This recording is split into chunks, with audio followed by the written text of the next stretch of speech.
Chère population de Difa, cette semaine a été très riche en événements. Voici ce qu'on peut retenir comme actualité des activités des forces de défense et de sécurité de notre région. À travers divers engagements, les forces de défense et de sécurité continuent de lutter contre les groupes armés terroristes et garantir la sécurité des populations à travers diverses actions.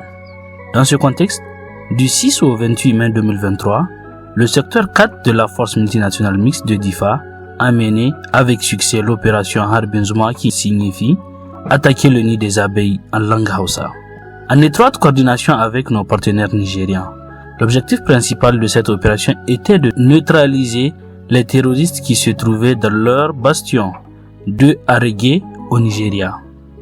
L'opération visait également à maintenir la pression sur l'État islamique en Afrique de l'Ouest et à éliminer toute présence des groupes armés terroristes dans la zone délimitée par les villes de Bosso, Baga, Goudumbali et Gashiga. Il était également prévu de couper toutes les voies d'approvisionnement des groupes armés terroristes et de réduire la menace dans la région.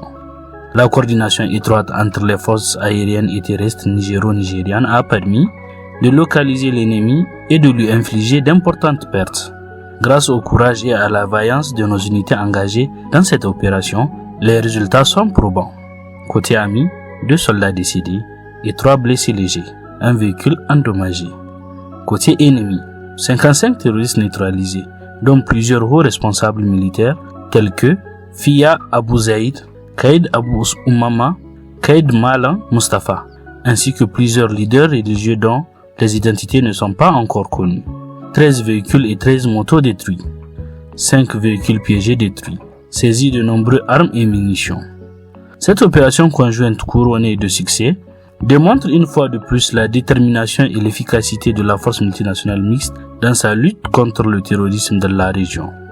La coordination et la coopération entre les troupes du secteur 3 du Nigeria et du secteur 4 du Niger ont permis de réduire la menace. Nous exprimons également notre compassion envers les familles endeuillées et nos braves et vaillants soldats qui ont perdu leur vie sur le champ d'honneur pour une cause noble. La nation leur sera éternellement reconnaissante pour ce sacrifice. Que leur âme repose en paix. Amin. Parallèlement à la phase finale de l'opération Harbin Zuma, les forces de défense et de sécurité ont continué à mener sans répit des opérations pour renforcer la quiétude dans notre région. Ainsi, au cours de cette semaine, 2 individus armés de fusils AK-47 ont été arrêtés au sud de Gagam. De plus, un important stock de ravitaillement destiné aux terroristes a été intercepté par nos forces de défense et de sécurité dans les localités de Toumour et Barwa. Dans la journée du 24 mai, une patrouille conjointe de la garde nationale a été accrochée dans la localité de Ajmalori. La bravoure du personnel a permis de neutraliser un terroriste Boko Haram, de récupérer une arme et des munitions, de libérer 2 otages ainsi que du bétail volé. Nous devons saluer et encourager tous les acteurs impliqués dans ces opérations, en particulier les unités mobilisées sur le terrain pour leur engagement en faveur de la paix dans notre région.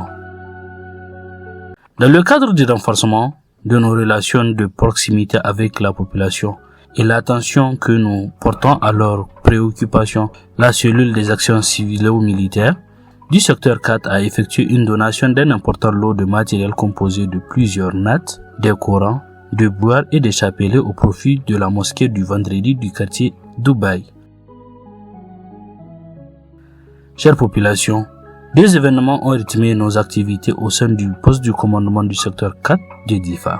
D'une part, l'arrivée d'une mission d'inspection du ministère de la Défense sous les ordres du colonel-major Soumana Fodo.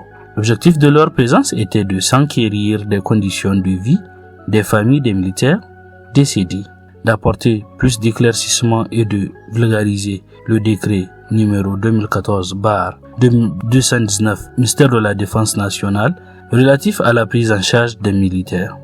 Nous notons d'autre part l'arrivée du colonel-major Roger Issa Gabriel, chef du bureau des opérations de l'état-major des armées. Il a été accompagné pour cette occasion du chef de division des opérations internes et de son chef de cabinet. À son arrivée, il a été accueilli par le commandant du secteur 4 de la force multinationale mixte, le commandant de la zone de défense numéro 5, et le commandant de la base aérienne 501. L'objectif de ce déplacement était de superviser une réunion bilatérale à poser de nouvelles bases sur une collaboration entre le secteur 4 et les forces françaises au Sahel, basées à N'Djamena. Les discussions portaient sur l'établissement d'un partenariat d'appui et d'assistance entre les partenaires français et les forces armées nigériennes à travers le secteur 4 de la force multinationale mixte. Quant à la radio bouclier de Difa, elle continue de mener sa tournée de proximité à travers les quartiers de Difa. Ce mardi 23 mai 2023, une équipe est allée à la rencontre des habitants vivant sur l'axe abattoir-Bagara. Cette mission avait pour but de sensibiliser, de vulgariser l'utilisation des lignes vertes, sans oublier le renforcement de la cohésion entre les forces de défense et de sécurité et la population. Nous tenons à remercier les habitants pour leur engouement. Chère population, réaffirmons toute notre confiance et notre soutien envers nos vaillantes et courageuses forces de défense et de sécurité. En travaillant ensemble, nous sommes convaincus que nous pouvons préserver la sécurité et la paix dans notre région. Continuez à faire bon usage des 2 lignes vertes mises à votre disposition pour signaler toute activité ou personne suspecte. Ne manquez pas également de nous suivre sur les réseaux sociaux, sur nos pages TikTok, Facebook, Twitter et YouTube.